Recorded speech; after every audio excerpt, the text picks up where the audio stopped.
So, mabitan din na ba? Hinahanap ng ulam. Ayan. Please like, share, and do not forget to subscribe to our channel.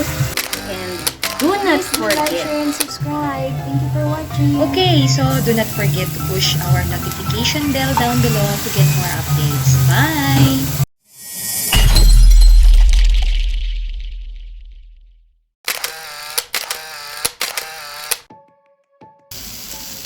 Okay, magluluto tayo ng chopsuey again. Yes, pero anong kaibahan? Gagamitan natin siya ng gata. Tapos, ang pangsahog natin ay fried tofu. Okay, so lately, marami ang naglilitawang mga sakit dahil sa pagkain ng mga karne ng baboy o karne ng manok. So, meron kang option. Mag-fried ka ng tofu at yun ang gamitin mong pansahog. So, itong ginisa lang natin ng bawang sibuyas tapos konting piraso ng luya. Siguro mga gahing-liliit na laki ng luya. And then, isusunod na natin ang sayote. So, ito na yung ating sayote. Isa lang natin siya ng bahagya. Pag medyo nagbago na ng kahit konti lang yung kanyang kulay, isusunod natin dito yung cauliflower.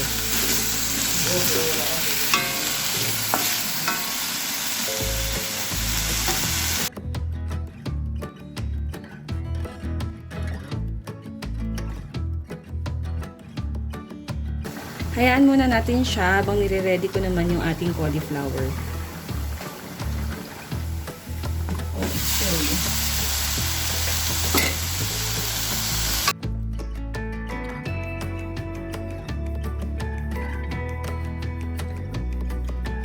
Lagay ko na ang ating cauliflower.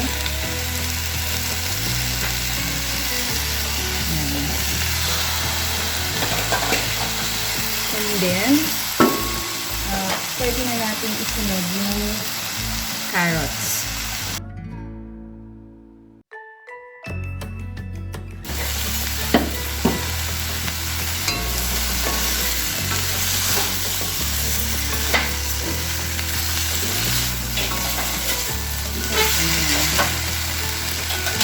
Ito, ilalagay na natin yung carrots at yung ating Baguio beans. So, meron tayong ilang maliliit na slices ng isang pirasong medyo malaking bell pepper.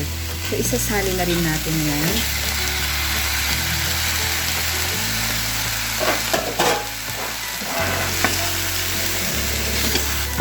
Ilalagay ko na yung halos 2 tasa ng pangalawang pinagtigaan. So, hindi tayo maglalagay ng kahit ng flour or cornstarch sa kanya.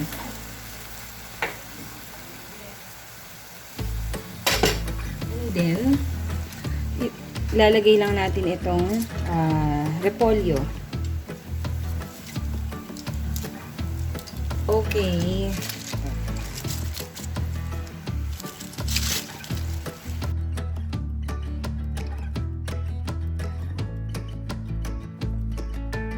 Wala tayong nilagay na tubig aside dun sa ihalong tubig para katasin yung ating niyog.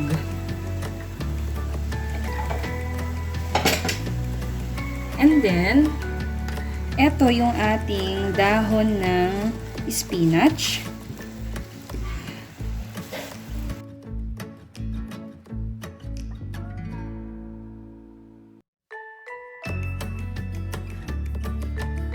Ito yung ating dahon ng malunggay. Yan. Ito ang magdadagdag ng sustansya sa ating chopsuey with gata. And then, ayan. Hayaan muna natin siya. Takpan muna natin for about 2 to 3 minutes. Huwag masyadong matagal. So, hindi natin usually ginagamit yung gata sa chopsuey. But then, may mga sensitive ang tiyan na minsan kailangan solusyonan natin. So, instead of putting flour or cornstarch, wala naman sigurong kaibahan sa magiging panlasa nyo since galing ito sa natural na pagkain. So, lagyan na lang natin siya ng gata ng nyug. Start na natin. Yan. So, medyo nalanta na yung ating mga dahon, including yung ating repolyo. Kumukulo na rin yung ating pangalawang pinagpigaan. So, hindi ito yung usual na malapot yung magiging sabaw, pero yan. This one is a healthy recipe. Pwede ito sa mga nagve-vegan diet.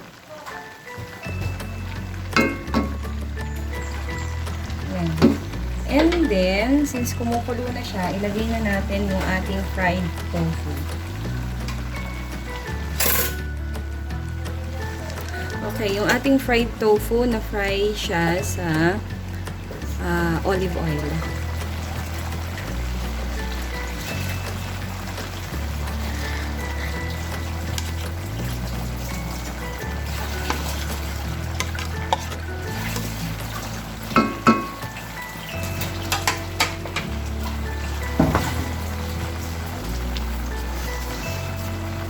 And then, let's just add pepper, yan, ground pepper, and salt to taste. So, may konting dalang linamnam na yung gata. Kaya, siguro 1 teaspoon of salt.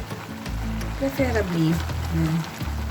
Or lesser kapag medyo konti lang yung lulutuin ninyo.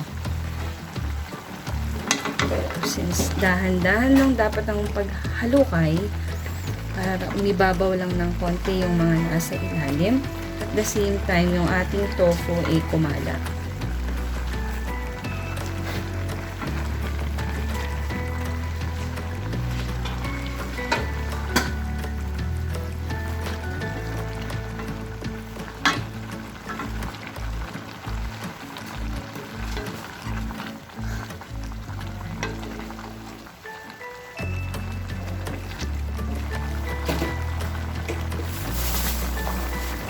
Ito na yung ating gata. So, ihahalo na natin.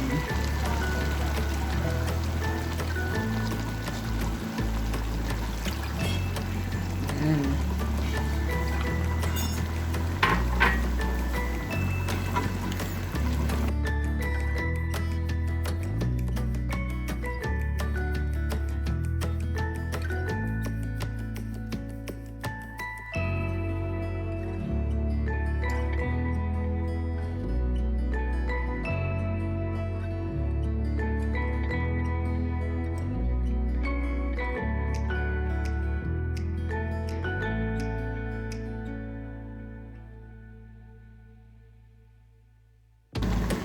Ayan, ito na yung ating yung kulay ng ating chopsuey with gata.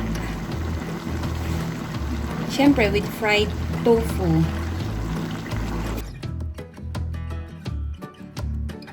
So, ready to serve na to. Ayan.